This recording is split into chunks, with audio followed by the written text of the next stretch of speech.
Guys, thank you so much for coming, all of you who came. My name is Rich, and I wanted to take a second to thank you guys for taking time out of your day, taking time away from your work, your friends, your family, just to spend with me. This is a little bit intimate group, which is awesome, so we can get a little bit more connection and conversation going, because this is a two-way conversation. Also want to thank Raul and Lululemon for having me out to talk about coaching science, how to amplify impact and lead with a clear message. Really quick, can we do some shoulder flexion, elbow extension? Any strength coaches in the crowd?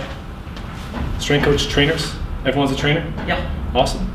Is anybody a yoga instructor? Trainer, you mean like personal trainer? Personal trainer, yeah. No. No? Future? Future personal trainer? Yeah. Yeah? So you get the hands up to the roof. Any yoga instructors, class instructors, anything like that?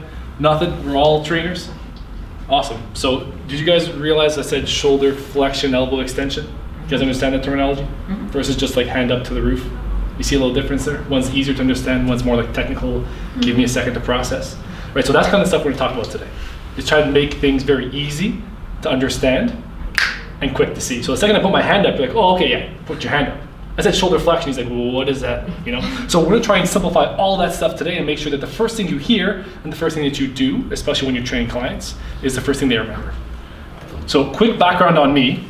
When I started out this career, I started off playing hockey, and then I realized I wasn't going anywhere, so I tried to help people who were gonna go somewhere in hockey, so I helped training people. So I was really interested in how they work and all that stuff. So I went down to the States, to this place, Mike Boyle Strength and Conditioning, for an internship, but that's me, that little nerd right next to the guy with glasses. So this really kickstarted my career in internship in the States, really intensive, learned tons. Came back, that was in 2009, worked at a place called Core Excellence for about 9 years, where I trained athletes, the yummy mummies, the general public, the kids, your parents, your grandparents, everything in between. Got a great exposure and it was tons of fun. I got something called the Precision Nutrition Certified Sport and Exercise Nutritionist. And then I kept on learning from places like the Postural Restoration Institute, which talks about the breathing protocols and neurology, so how your brain and eyes work with reference centers. We can get into that a little bit more later. And I keep learning from various sources like Perform Better, which is a huge conference in the States. Think of like a super CanFit Pro. And then places like Exos. So all of this to say is that I'm still learning, and there's tons to learn. And the more you learn, the more you realize there is more to learn. So I really applaud you guys for coming here today, because there is tons to learn, and being very open to have this conversation. I think that's awesome. One other thing that I love doing, I think it's an amazing opportunity, is every month I have the opportunity to be on breakfast television, to share my experiences to help shape the industry that I love, which is like we're doing today. So really quickly, I have 2 volunteers? That's a Roku. Yeah, it is. Wow, very good. That's awesome. Do any of you do any jump squats? Or, yeah, you recently done? Can I borrow you as a volunteer? When you land there, don't move, stay there. Go ahead. Okay. Go. I'm going? You go. Don't move. Matt, come next to me. You stand up? Just relax. Stand right here, Matt. Do me a favor. You ever do med ball slams? Yeah. Yeah, can you get your hands up and get a med ball in your hand? Good, can you slam that med ball down as hard as you can? Bang! And from there, I want you to rock it out of here. Yeah. Like a cannon leaving, like a cannonball leaving a cannon. I'll give it about 50% on my shoulder, right? All right. Slam and get out of here. Ooh, almost falling backwards. But do you guys see a quick difference between the two? I mean, yeah. Matt jumped a bit further than, I'm sorry. Nayla. Matt jumped a bit further than Nayla did. Here, you guys can sit down. Thank you for the demonstration. No problem. So Matt jumped a bit farther than Nayla did, not only because I gave him easier cues to understand. Actually, that is why. That's exactly why. Because it's easier to understand. So if we're talking about dorsiflexion, knee flexion, hip flexion, then contract the glutes and land over there. It only made sense what I was saying once I said land over there. So land is almost like, okay, he wants me to jump. If I'm gonna tell Matt to slam that med ball, then we're doing one of these, bang, and we're trying to optimize that stretch shortening cycle of the plyometric or the muscle to get the most of the contractions so we can fly farther, almost like loading a spring. And then I said, I want you to pretend your body's like a cannonball leaving the cannon. Right? So like even the visual cue of what I wanted from him. So again, we're gonna talk about these analogies and these metaphors and these external cues versus internal cues. External being like outside of the body. Talking about slamming that med ball to get in that squat position versus talking about inside the body versus like dorsiflexion, knee flexion, hip flexion, just complicated stuff. So we're making sense of all this. We're all apprentices in the craft that no one ever becomes a master. I just said this before, but essentially, I think the most important thing we can do every day is remember this, that we're never gonna be the masters. Even myself, I actually take pride on having this conversation with you guys today, because I'm sure you're gonna teach me as much, hopefully, if not more than I teach you. So the stuff we're gonna go over, I kind of touched on this before, but we're gonna touch on the science behind captivating short attention, so that the cues that you give your clients, your athletes, your friends, your family, the conversations that you have last more than one workout or just one session. We're gonna go over how to best leverage the environment for movement solutions. So very simply, she was a target for him to jump past without me even saying anything. So automatically, without me even giving one cue, I knew he was gonna jump past her because she was a goal. And he didn't jump as far as he could. I saw you holding back there. And then lastly, we're gonna talk about how we learn through instruction and feedback. So I'll let that, we'll get into that. And then lastly, if you're anything like me, which I think you guys are, because you're all kind of strength coaches and trainers, I don't really learn stuff well enough until I do it. I get my hands dirty and actually get the exercises done. So we're gonna go through a few practical exercises at the end of this to make sure this learning sticks. So at the end of it, we're gonna walk away with coaching strategies to enhance both coach to client communication and performance outcomes. Get the most out of your training session. Without further ado, the cueing attention. So verbal instruction. Cool. So there's two different types of instruction. So verbal and visual. So right now let's just talk about the verbal. So I mentioned the importance between internal and external focus. So internal being more of the drawing attention to the muscles of the body parts. Knee flexion, hip flexion, shoulder flexion, elbow extension, right? Kind of confusing, but like talking about yourself. Like keep your feet straight, one of those. And external, draw attention to the environment around the body. Point your shoes towards me. Right? Let's get the zipper of your jacket facing me, not facing the wall. Just an example. Right? No, I'm just saying. I'm just trying to pull you into the conversation. Yeah, here, right? Yeah. Cool. So looking at this in a real world scenario, just like we did before, this was actually the combine for the QMJHL, the two athletes that we had. And talking about extend your hips and squeeze the glutes, that's like, what the heck are you trying to say? Like, just tell me to jump.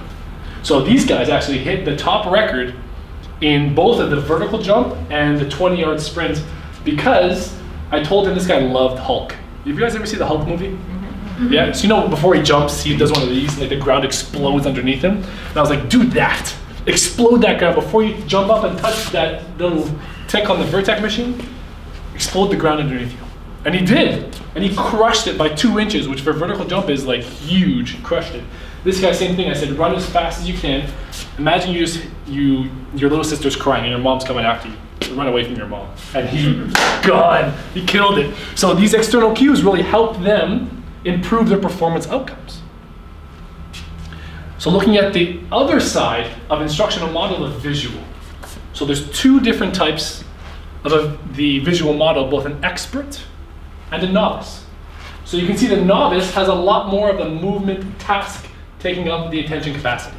So for example, if I'm telling you guys to do a rear foot elevated split squat, something that's not so familiar with, but you kind of have an idea, you only have a certain amount of attention to allocate to that move, to that drill, to that skill. The novice uses up so much more attention capacity just to figure, okay, I'm trying to keep my foot here, my head here, my eyes here, my toes here, all these little crazy things that goes through our head. The expert's got it down packed, done this 1,000 times before, boom, boom, boom. So you can talk to this person, all kinds. You can throw balls at him, you throw a stick at him, you can have some other types of drills going on at the same time as he's doing this RFE because he knows what's going on. Essentially, this novice person, if you give them so many cues, you can only give them so many cues because they only have a little bit amount of attention to spare. So essentially, the newer somebody is at a task, if you give them tons of cues, they're just like, whoa, what the hell's going on? You have to kind of explore and learn that. This is kind of a segue into the third part of the presentation, but we'll touch on this sooner. So all of this kind of relates back to memory. We have to understand how we learn, or what we remember, before we're actually shooting out cues. So for example, the first thing does anybody remember where I did my internship? Doesn't really matter. Oh, we've had this conversation millions of times, but you guys don't. There's no relevance to anything. It doesn't matter. But if I were to tell you what was the analogy that I gave Matt before he jumped, anybody remember it? Do you remember it? Anybody? Yeah. Does anybody else remember it? Yeah, what was it? For the jump. Yeah, for math to jump. What was the thing again? Is a slam. Yeah, slam the med ball or the ball exploding out of the cannon. Right, so those are things that transferred the sensory memory and went to turn that inside the short-term memory. See, the goal of all of our training sessions when you're teaching somebody a push-up or a row or a squat or a hinge or a pull, any of those foundational movements, is to get them from this sensory memory to this long-term memory like this. So we have to think of these cues, these pictures, these analogies, these images, and punching the words well enough so they skip this short-term memory and they stay here so they last more than just one workout. Right? So how do we do this? We turn the unfamiliar into familiar. So if we're talking about the body, we can talk about your body like a car. Your body's like a car. Right? So what does that mean? So if your body's a car, then your muscles have to be the engine of the car. Right? So I'm not going to talk to a stay-at-home mom about their body being the car and the muscles being the engine. Like, they don't care. They don't understand that. So we have to try and identify what they like, what they are interested in, and try and find some things that relate to that accordingly. So if we're going down the spectrum, we can talk about the brain being like the computer, and depending on what you're interested in, we can talk about jogging. Think of jogging in terms of cars, I'd say it's more like a Prius. Sprinting, it's like a Porsche, right? It goes real fast. Plank, like a steel beam. Right, so getting the plank so you know. So I want you to get the plank right now, from the head to the heel, like strong like a steel beam. So right away you picture what a steel beam looks like. This isn't a steel beam, like that's a steel beam, right? So that's kind of the whole concept, the whole idea, by creating these pictures. If I'm telling you to decelerate, think of your legs like shocks on a bike.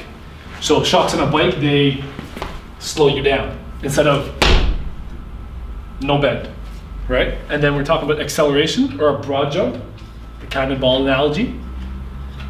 And then lastly, a vertical jump, like a rocket. So rocket, straight up. Okay, so we're kind of painting pictures for the people to catch on quicker. So the whole idea behind this is we're highlighting the similarities and the obscure differences. So we have to try and connect the two parts that make sense, vertical jump and a rocket taking off straight up. And then tell them, okay, like a rocket, like the jump, and connect those two. Rocket and jump, same thing. And then we have to resonate emotionally. So which essentially means just make sure they understand it, which I just mentioned before. What's really cool is we can leverage the color of our clothes, the color of the environment, the lighting, the music to help hammer home, skip the, see if I can do this. Oh, there it was. Skip from the sensory memory right to the long-term memory simply by manipulating the color.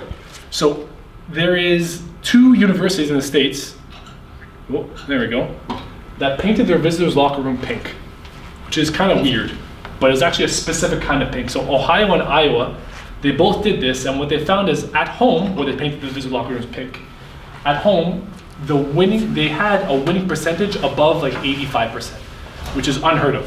So only at home. So the NCAA was like, wait a second, something's not right. So they went and checked, and they found that they painted the locker room something called drunk tank pink, or Bakerfield pink. And what these teams knew was this specific hue of pink. They're really, I'm trying to look around for some sort of like super bright pink. But, so the specific hue of really bright pink was able to dial down the nervous system, physiologically downgrade that intense, that prime state, and get them more calm. So, calm, like less calm. aggravated. No, less intense. More calm.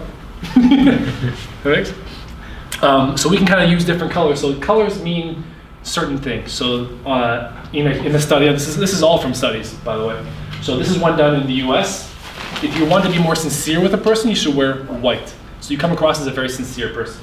And then moving down the spectrum, orange is the least sincere color. So if you're wearing orange, like you don't really come across as a sincere person. If you want to be more sophisticated, you should wear black. Orange is the least sophisticated color. So you're not too sophisticated if you're wearing like orange, for example. If you want to come across more rugged, wear brown. And purple is not rugged at all. If you want to come across more competent, blue is the color you should wear. Sorry, what's ruggedness? Rugged, like outdoor, like outdoorsy. Like rough, tough, like like yeah. food? No. I'll pas ça, rugged? check now on. I don't know if it's in French. More de En français, c'est bon? Ouais. Comme plus de plein air, Ok, ok. Okay. robuste, Ok, de c'est plein bon. air. Really? D'accord, That's like ouais. robust. Okay, sure, no problem. I'm learning something every time. Thank you for that. By the way. Ouais, you have the direction. Robust. Thank you, thank you, thank you. Au niveau aussi, Um, ouais, c'est ça. And then lastly, to get people excited, guess what color you're gonna wear? Red. Red. And then black and brown is the least exciting color. I didn't need me to tell you that. You just know it's like pretty, like calm and mellow. Yeah, so those are colors that you can leverage to help get the most and skip across the memory spectrum and make sure that what you say stays in the memory a little bit longer. So try and wear brighter colors, things like red and blue as coaches or salesmen or anything like that to try and stay within that memory. Looking at the coaching model, things that we can do to design the environment to make sure that they remember and they know what to do without you saying too much. So for example, this guy was, it's a weekend warrior, he used to be a really great hockey player. Every time we did box jumps, you guys see this right here? Like black bands, I put it on the box. Every time we did box jumps, he'd land, you guys can't really see it yet, he'd land with his feet out like this. So his feet out facing that way, right? This isn't really a problem if you're just standing there or if you're, I guess, just squatting a little bit. But when he's moving forward, those knees will fall inwards. It puts some valgus stress, he'll maybe get some MCL tears, some ACL tears. A lot of problems could happen if you put a lot of stress forward on a joint that doesn't bend that way. So what I did was all I said was, I want you to land with your feet inside of those bands. And I forced him to stop landing with his shoes out, but I forced him to land with his feet inside the bands. The same thing would happen if I told you, land on this table or land on this bench, right? But your shoes have to stay on the bench. So your shoes wouldn't slip off, but they have to be forward. That's good. Next step. So you're gonna go on a little box, you're gonna stand on that box, you're gonna step off, you're gonna land like a ninja, right? Land quietly, I don't wanna hear you landing. Right, next step, we're gonna add a little more stress. Jump up onto the box, land in that same position. So we're kind of adding levels of this. So we had all those things right. But for whatever reason, that extra exerting himself, so so from the box drop, all I did was I taught him to slow down. On the jump, he has to slow down, start again, and then slow himself down again once he gets in the box. You guys understand that progression? So for whatever reason, adding that one next step, his feet would keep doing one of these. Can I add one follow-up to that? Sure. So when you start off with your squat and then you're ending off with a box jump, right? At the beginning in the more simpler foundational exercises, that we'll call it, are you being a bit more technical with your cueing, or are you using these like external and internal cues based upon like exploding through your hips? Or when you're in squatting, you're saying, okay, externally rotate your hips a little bit, go into some hip extension, and then work your way down, work your way up? Or is it always just your cueing with these exploding through your hips and stuff like that? Can I use you as an example? Yeah, for sure. Cool. You guys understand what you just said?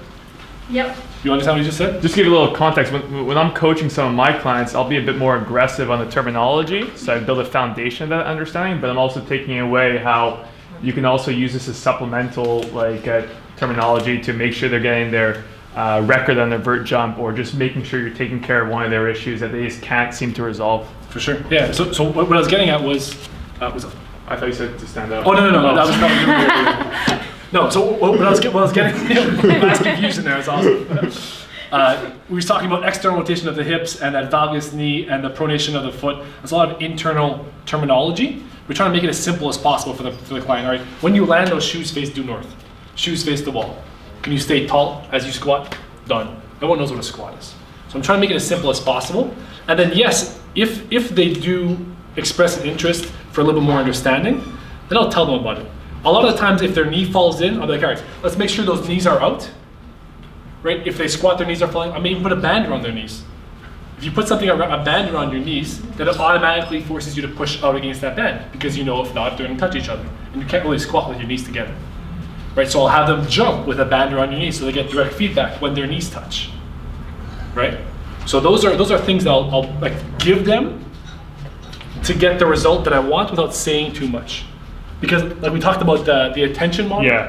right? There's only so much they can remember. So if I give them like 12 cues, like knees up, chest up, land on the box softly, jump explosively, it's like, what's going on, You know, and that's kind of the same thing we did here. This girl hated squatting. We never went down low enough. I was like, lower, lower, lower, lower. Push your knees out. Stay back on your heels. Keep your chest up. I was like, you know what? Wow. Is there a band? There is a band. There's a band around your knees. And I was like, you know what? Rip that band apart. There's a black band, so you can see it behind here a little bit. Rip that band apart. As you sit, tap the box. The rest was her, right? So all she has to think of is band and box. So she knew how low to go. She had to stay upright or else she'd fall over. Keep contact with that band, and that's it. So without me saying too much, I designed the environment and I put constraints on the movement. I said, move this way without saying too much. So she did what I wanted without me saying too many things, right? So you guys probably do that already. So this is another example. This girl, actually the same girl, surprisingly. Not surprisingly. Same girl, we had trouble getting that full hip flexion when she was sprinting. So we do one of those like little egg beater things. I'm sure you guys seen that sometimes on the treadmill. Is wrap their leg around. So we're trying to get her to get that leg all the way up, get some glute firing while we're going. So here is a video of her stepping over the hurdles. Direct feedback with the environment. If she hits a hurdle, she knows her foot isn't coming up. Her knee isn't coming up. She's not getting hip flexion. So direct feedback right there without me saying a word. Knees up, knees up, knees up. After a certain point, you have to realize it's not you it's not them that doesn't understand, it's you that's saying it wrong. And maybe they just need something like an external environment to help them move better. Here's another example. Using external cueing with these guys. So we have a goalie in the gray, and we go forward in the red. Forward doing crossovers, I was talking about punch under, snap, over. Punch under, snap, over with regards to crossovers. This goalie, I was telling him, stay on the post and get off the post. Get off the post. So that's context specific to their sport that applies into their training. Right, so I'm painting the picture for them that they can see. One other thing, intent, which means the meaning to do something, like really wanting to do it well. Intent and thought before the motor pattern is shown to increase coordination and execution of the movement. So this guy Verkhoshansky, if you haven't heard of him, he's like the plyo guru, I guess you can say. Really super smart guy from way back in Russia. Mean to do things, essentially. You get more out of it if you do it with meaning. So again, here's another vertical jump example. I told him to, anyone catch the cue? Wait, you see that? Slam the med ball. And then touch the roof. Okay? Don't look at that landing. I was like, oh my God, almost killed himself there. Right, so he's slamming the med ball. Boom, med ball slam. And then touch the roof. Got it? Killer. That landing kills me every time. I was like, oh my God, don't break your leg. Because the number one rule, by the way, if I haven't said this already, is do no harm. So if somebody hurts themselves while training, like that's bad news. So it's better to err on the side of caution. And like we just talked about, use those progressions or progress intelligently. Let's use them that way. Rather than just jump to the hardest, coolest new YouTube exercise, right? So the coaching science, instruction and feedback. So when we're coaching, the first thing you do is build 1 to 2 coaching cues to build awareness. So if we're talking about, let's talk about a push-up. Everyone knows what a push-up is. You don't have to explain it. Talking about a squat. You don't have to explain a squat. Head up, feet are on the ground. You have a nice tripod foot. You want to get that core engaged. The head here, you feel the glutes. You're like, shut up, just show me a squat. Sorry. Correct. So yeah, just show them, all right. Shoes face due north, sit, stand. Boom. And then you can correct them as they go because they're already kind of aware. You want to start and finish with what you want versus what you don't want. People hear more negatives than they do positives with everything. There's a special number. It's called, the number goes 2.9083. That's the number of positives you need to outweigh 1 negative comment. So you need roughly 3 positive comments. Hey, your hair doesn't look that great, but like on the sides it's pretty cool, and like your beard looks awesome also. Right, that was 2 to 1. What did you hear? Hair looks shit. But crap. Bad. Yeah, that's what you heard. I mean, like we're kind of looking that way, right? But so we have to really be aware of the positive things we say versus the negative things we say. We're getting into that in a different conversation. But essentially, this really has a big outcome into how we coach and how we talk about the people's movement outcomes or how they do the exercises. And then we should focus externally on the outcomes versus internally on body processes. We went over that already. Demonstrate with intent. So when you're going to demonstrate an exercise or show somebody, okay, we're going to squat today. Actually grab a weight that's mildly challenging. Don't joke around like, okay, we're going to do a goblet squat. We're going to hold the weight right in our hand. Like, come on, this is nothing. Grab a real weight and show them what you mean. You don't have to go for like a 1 rep max. Yeah, put like 300 pounds on the bar and show them a squat. But you should actually get underneath there like you mean to do one yourself and then do the one properly. So they get a real feel of how it should look and how they should go through the exercise. So essentially this is about, combining both the verbal and the visual is beneficial, more beneficial than either on its own. And the visual creates an image, and the verbal with an external cue hammers that home of what you want, essentially. So using both the demo and the words to describe the exercise is the best, most efficient way for the person to understand what you mean. External cues plus a serious demo. So when we talk about guiding somebody through the process, I'll read this quote verbatim. So feedback guides the attention of the athlete or client towards a correct movement skill. But when given too frequently, can have a detrimental effect on movement skill and create feedback dependence. So next question is, what is feedback dependence? Somebody always asking, was that good? Was that good? Was that good? How was that? And always looking at you. It's like, just do it. Enough. Okay, just do the exercise, right? I'm sure you guys have seen people like that or know people. We're all shaking our heads, right? So really awesome. Another really awesome study. So there was, the frequency of feedback has a direct effect on performance outcomes and practice and retention. So there's 52 people in this study, but what they did was they divided the group, the 52 people, into 4 different groups. So at first they used internal cues, and every single shot they took, they received feedback. Okay, so they said, so for example, I'm shooting the ball, I hit, let's say your right elbow, like, okay, so I'm gonna extend your elbow so that it hits her left elbow. Right, so I'm talking internal cues, so it's very like technical, it take a second to process what am I trying to say.